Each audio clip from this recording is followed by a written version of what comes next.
I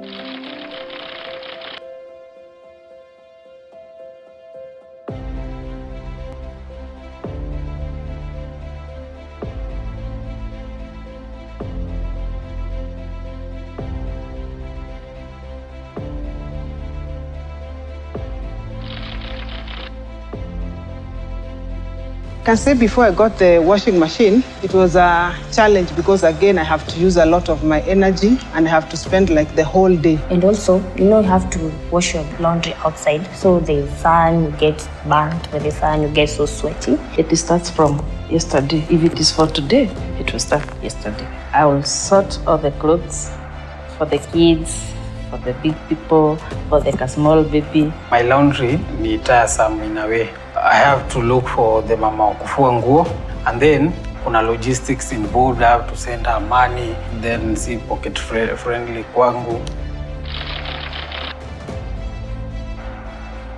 I used to get this lady who used to come and do my laundry like maybe twice a week.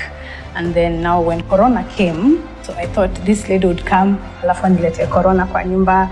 So I decided to get a washing machine. I have children and who would really make clothes very messy. So I thought of solving that problem by buying the washing machine.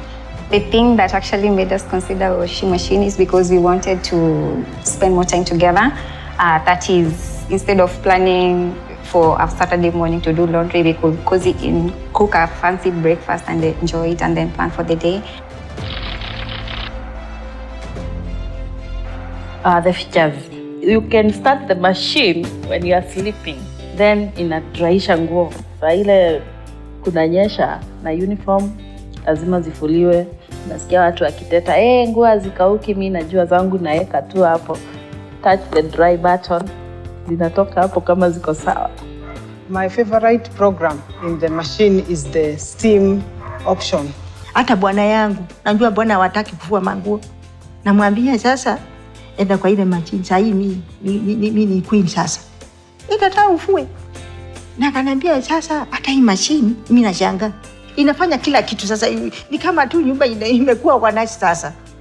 Juu hii machine. Yes. Yes. Yes. Oh yes, definitely. In fact, I've already recommended